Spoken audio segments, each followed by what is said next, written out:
I'm Afshin Rattansi, and we're back with a brand new series of Going Underground as today the US Senate holds hearings with Facebook, YouTube and Twitter about terrorism against the United States. Coming up in this first show of the new series.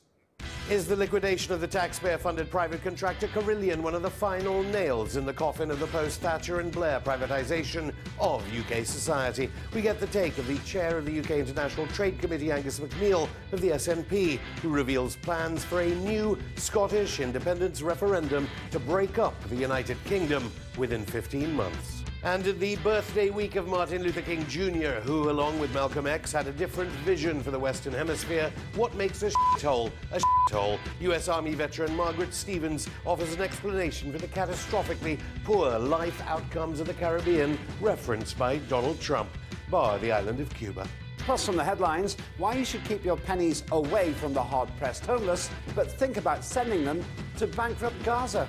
All this and more coming up in our first episode of this new season. But first, straight to our top story. The minority UK government, led by Prime Minister Theresa May, is today scrambling to keep British public services running because of Monday's liquidation of taxpayer-funded multi-billion-pound transnational contractor Carillion, allegedly one of the most shorted companies on the London Stock Exchange, meaning the City of London knew it faced problems. Carillion continued to win taxpayer-funded contracts even as it paid out shareholder dividends while it faced a pensions black hole. Theresa May presided over £2 billion in contracts being given to her former advisor's company after profit warnings and with a civil service oversight role concerned with Carillion unfilled. Questions in even mainstream media now centre on whether it's time to rethink capitalism after decades of Thatcherite New Labour outsourcing. Joining me now is Angus MacNeil. He's the chair of Britain's International Trade Select Committee, as well as being on the UK's National Security Strategy Committee and the SNP's shadow spokesperson for the environment and rural affairs. Angus, thanks so much for coming back on. Before we go into the other issues surrounding this debacle, you're on the National Security Strategy Committee. What implications for defence of the realm, given that Carillion is in charge of certain facilities around Britain's nuclear deterrent in Scotland at Faslane Naval Base? Well, the tentacles of Carillion seem to reach everywhere. They are Tarmac in the past, a company that I was very aware of. I did a degree in civil engineering. They built some of the floating docks at Faslane. They will undoubtedly still be working and delivering for the Ministry of Defence. It's a concern in defence, it's a concern on the civil side as well. Primarily, of course, my sympathies and my understanding goes firstly to the workers, the employees who are losing their jobs, who find themselves in a precarious situation. At least 40,000 affected. Indeed, and you know, what's the management penalty here? We see managers here on bonuses, clawbacks being taken away, who've been on their watch. This has happened to this big company. Also a question for the UK government, a twofold question. They've taken away their Crown auditor, or their Crown representative, I should say, who kept an eye on companies quite closely and worked closely with these companies. That didn't happen. Also, when they gave their profits warning, the UK government kept pushing money in the direction of Carillion, which could only mean they were putting taxpayers' money at risk, public money at risk, whereas the Scottish government at that point was trying to manage and move away and being aware of the difficulty that could arise, that now has arisen. But you can understand why a Prime Minister whose corporate responsibilities are top advisor on corporate responsibility up until recently was the person who then became chairperson of Carillion, Philip Green. He assured, we have no record of the phone call, saying these are normal profit warnings due to cyclical nature of the economy, nothing to do with systemic existential threat to the government. That raises huge questions, though, about the relationship and the overlap and the coziness that are in areas between the highest levels of politics in the UK and the highest levels of some of the biggest companies in the UK, delivering for the government and assuring the Prime Minister that all is fine when all was not fine. And now we see the pieces lying in front of us. Huge questions, political questions, have to be answered there. You know, what was the Prime Minister? Was she doing due diligence there, or was she just taking a friend's word as everything will be fine, let's have another gin and tonic? Is this Tony Blair's sofa government yet again another version of it? OK, I want to get onto the philosophical implications of this as regards the economy, but there will be people in this country wondering, and let alone in your country, wondering about what happens to the Aberdeen Western Peripheral Road, what happens to Central Scotland's railway electrification, what happens to Edinburgh's Waverley platforms, the capital of Scotland's rail stations are in trouble because of Carillion. Well, I think governments have to do their best for continuity here. We have to make sure that services are delivered for the public. In effect, you're bailing them out, just like the London government The is. problem here with companies like this is the privatisation of profit and the socialisation of loss. And when Carillion were making the money, and the money is gone in bonuses, the money is gone in shareholder dividends, but when the problem comes, the problem is socialised. And it's the same with the banks, it's the same with many other things. The neoliberal experiment is just about falling apart around our ears. The way of delivering public contracts while you take short-term profits and you have no view or no responsibility or no worry about the medium to longer term has to be of concern. And I think this penny has dropped both on the Conservatives and the Labour benches in the House of Commons, that there is a real problem with the way companies look very short term. And companies I've known who've gone on the stock market or have had shareholders, sometimes have got themselves off it quite quickly. Okay, the penny, I think, arguably did drop with Jeremy Corbyn all his political lifetime and a few of his supporters in the Parliamentary Labour Party. Are any pennies going to drop for the Scottish Government? Because you're saying you're giving these commitments. Is London already talking with the Scottish Parliament, saying they're going to give you the money to continue these projects, these massively important infrastructure projects? Well, I mean, I think firstly what we want to see and make sure that those working on the UK government projects in Scotland find themselves in a secure position, that the UK government works night and day to make sure that these jobs continue. When we had problems in Scotland with BIFAB in Burnt Island and in Lewis, the Scottish government worked night and day. When we had Tata Steel in Motherwell, we did what we did to bring them in, to keep jobs.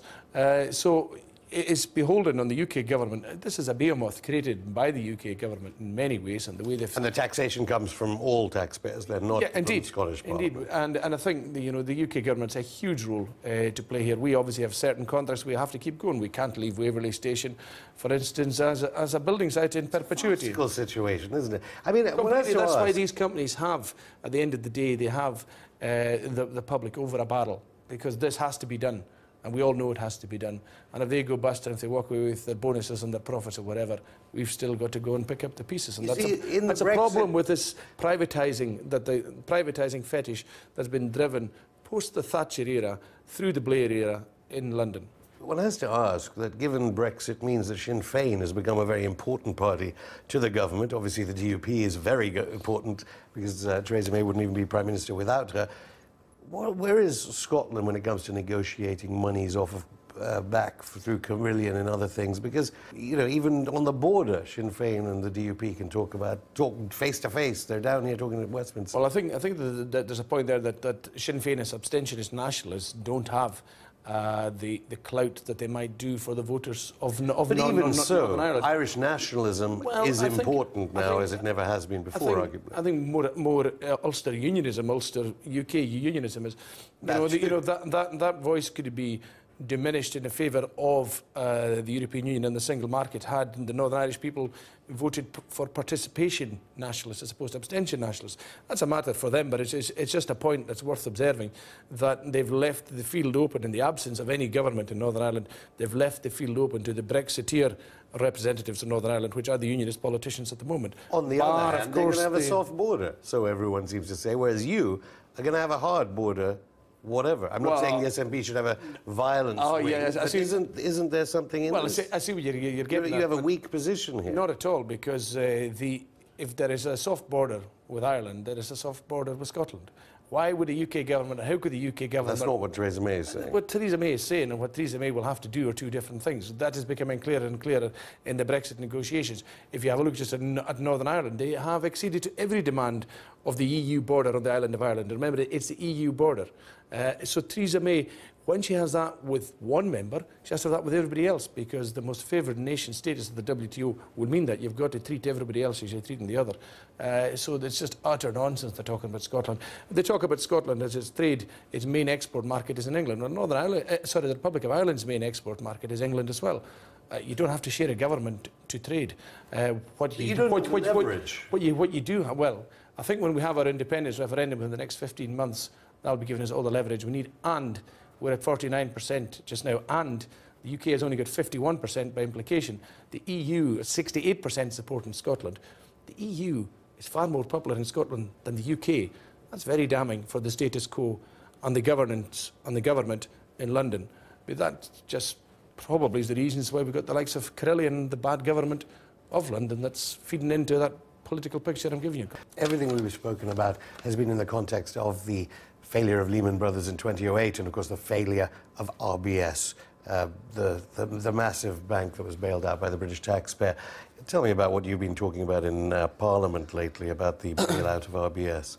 Quite controversial. Very controversial. Take the Scotland out of the Absolutely. letter S. The RBS want to close an awful lot of branches in rural Scotland, will damage the economy of rural Scotland hugely. They've made no impact assessment, no worry, no concern.